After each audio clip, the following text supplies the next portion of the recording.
ব্রিটেনকে পুনর্গঠন একমাত্র labour party করতে পারবে, তবে এজন্য কিছু সময়ের প্রয়োজন, এমন মন্তব্য করেছেন ব্রিটেনের স্বরাষ্ট্রমন্ত্রী শাবানা মাহমুদ। শুক্রবার মিডল্যান্ডস লেবার পার্টির গালা ডিনারে প্রধান অতিথির বক্তৃতায় এসব কথা বলেন তিনি।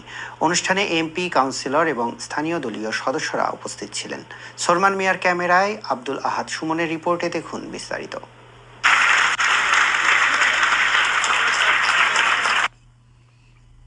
চাইল্ড ক্যাব তুলে নেওয়া, রেলওয়ের ভাড়া বৃদ্ধি না করা, স্বল্প আয়ের মানুষদের আর্থিক সাহায্য করা, এনএইচএস রোগীদের অপেক্ষার সময় কমিয়ে আনা সহ ইতিমধ্যে বিভিন্ন পরিবর্তনের ঘোষণা করেছে ব্রিটেনের লেবার দলীয় সরকার। আরও অনেক পরিবর্তন আসছে বললেন ব্রিটিশ স্বরাষ্ট্রমন্ত্রী শাবানা মাহমুদ এমপি।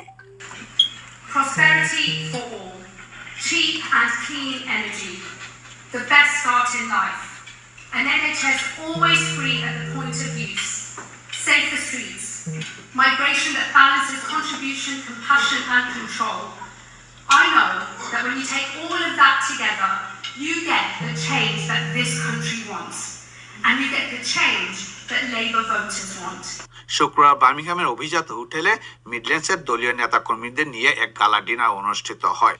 দীর্ঘ 15 বছর পর লেবার দল ক্ষমতায় এসে জনগণের জীবনযাত্রার মান উন্নয়নে কাজ করছে বললেন নেতৃবৃন্দ।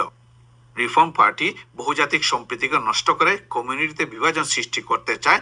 নেতাকর্মীদের এ ব্যাপারে সতর্ক থাকারও আহ্বান জানান স্বরাষ্ট্রমন্ত্রী। That change is coming, but change is hard. It takes time.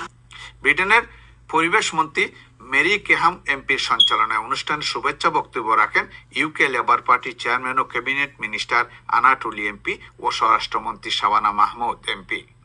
এবছর অনুষ্ঠিত হবে ব্রিটেনের স্থানীয় নির্বাচন। অনুষ্ঠানে নতুন ব্রিটেন গঠনের সকল নেতা কর্মীদের এক হয়ে কাজ করারও আহ্বান জানানো হয়। We've got big elections ahead of us this year, not least right here in the West Midlands. I know they won't be easy, but we must make the case for the Labour Party that we know ourselves to be, who we are, what we stand for, and who we represent. Birmingham থেকে আব্দুল আহাদ Suman, INA.